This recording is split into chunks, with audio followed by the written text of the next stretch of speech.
Guys good morning সবাইকে। এটা হলো সোমবারের ব্লগ। দেখুন গলার অবস্থা ভীষণই খারাপ, তার জন্য কিছুই ভয়েস করতে পারছি না। তো আজ সকাল সকালই মায়ের মুখ দেখলাম, তো দিনটা ভালোই যাবে আশা করি।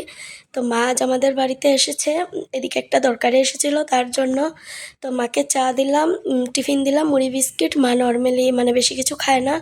তো মা খাওয়া দাওয়া শেষ করে কাজে লেগে পড়লো। মাকে কাজ দিয়ে দিলাম।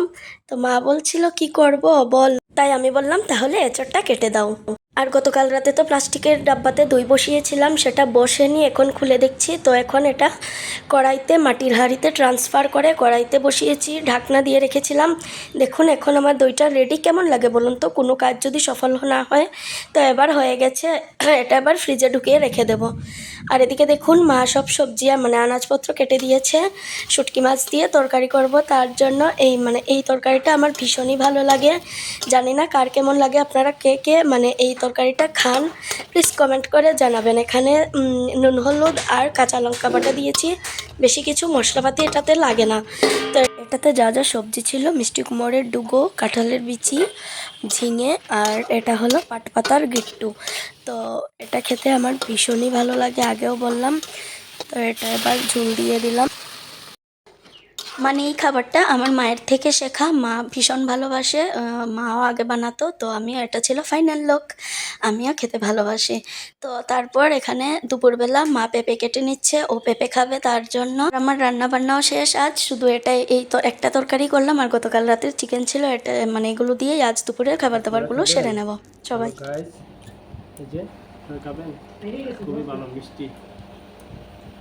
গরমের জন্য বেস্ট খাবার, তাই না? এটার জন্য বেস্ট খাবার। এবার ওরা শাশুড়ি জামাই মিলে পেঁপে খেয়ে নিচ্ছে, গরমের বেস্ট খাবার। আর আমি দইটা বের করে নিলাম ফ্রিজ থেকে। দেখুন খুব সুন্দর বসেছে, এটা ইউটিউব থেকে দেখেছি আমি, বেশি না 30 মিনিটের মধ্যেই হয়ে গেছে। ফুটন্ত গরম জলের উপর একটা স্ট্যান্ড বসিয়ে আমি হাঁড়িটা বসিয়ে ঢেকে রেখে দিয়েছিলাম, তারপরে খুব সুন্দর দইটা বসে গেছে। আর কি লোভে পাপ, পাপে মৃত্যু, দই খেয়ে আমার গলার অবস্থা আরও ভীষণই খারাপ। তারপর বিকেলবেলা ভাতটা খেয়ে সবাই মিলে একটু পান খেয়ে নিলাম। দেখুন অবস্থা, আমি যেহেতু নর্মালি পান খাই না, বাট মা খাচ্ছিল তখন আমিও খেয়ে নিলাম। আর এটা সন্ধ্যের পর ও ছোটো মাছ নিয়ে আসলো। আর এখানে দেখুন মাসিরা এসেছে, ও মাসিদের জন্য কি টিফিন নিয়ে এসেছে। তারপর আমি চা করে নিলাম। তো সবাই মিলে এখানে চা, সিঙ্গারা, বিস্কিট খেয়ে নেওয়া হচ্ছে। তো এই দেখুন ভাই কুন্টুস বুড়া, ও আমাদের কুন্টুস বুড়া। তো ও সিঙ্গারা খাচ্ছে, ওকে জিজ্ঞেস করছিলাম কি খাচ্ছিস, ও বলছে সিঙ্গারা। তো সবাই মিলে খাওয়া দাওয়া করছি। মা ওদিকে মাছগুলো বেছে ধুয়ে নিচ্ছে, আর মাকে বললাম চা খেতে, কিন্তু মা খাবে না। তারপর দেখুন ও সিঙ্গারা খাচ্ছে, ওকেও একটু ভিডিও করলাম। আর মা মাছগুলো বেছে ভালো করে ধুয়ে নিল। তারপর আমি টমেটো পেঁয়াজ কেটে নিলাম, মাছের একটা চচ্চড়ি করব শুকনো শুকনো করে, তার জন্য। আর মাসিরা বাড়িতে চলে গেছে অনেকক্ষণ গল্প টল্প করার পর, এখন রাত 9টার মতো বাজে। তো এবার রান্না করব। এখানে বেশি কিছু মশলা ইউজ করিনি, নুন, হলুদ গুঁড়ো আর অল্প একটু সরিষার তেল দিয়ে ভালো করে হাত দিয়ে মেখে নিচ্ছি। আর এখানে তারপর কাঁচা লঙ্কা ও গুঁড়ো লঙ্কা অ্যাড করে দিলাম, দিয়ে এবার চামচ দিয়ে নেড়ে নেব, কারণ না হলে হাতে জ্বলবে, তার জন্য। তো এটা এবার রান্না করে নেব। আর মা আর বাবু আজ থাকবে আমাদের বাড়িতে। তো দেখুন এটা কড়াইতে দিয়ে দিলাম, এবার ঢেকে রেখে দেব।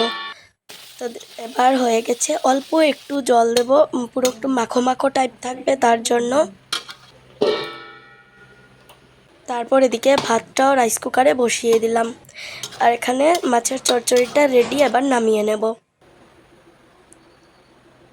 আর এটা পুঁটি মাছ দিয়ে ঝিঙে আলু দিয়ে তরকারি করব একটা। তো মাছগুলো ভেজে নিলাম নুন হলুদ দিয়ে, আর এবার ঝিঙে আর আলুটাও একটু ভেজে নিচ্ছি। আর আমার কথা বলতে না ভীষণই কষ্ট হচ্ছে, কি বলবো। তারপরও ভয়েসটা করছি, আপনারা কেউ কিছু খারাপ বলবেন না প্লিজ, কারণ অনেক দিন থেকেই ভিডিওটা ড্রাফটে ছিল।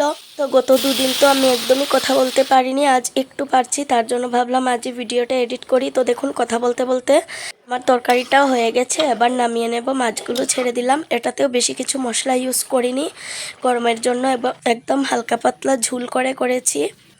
আর এই যে এবার রান্না টান্না সেরে ফ্রেশ হয়ে চলে আসলাম, এবার রাত 10টার মতো বাজে। তো আজকের মতো ভিডিওটা এখানেই শেষ করলাম, টাটা বাই বাই, ভালো থাকবেন, সুস্থ থাকবেন।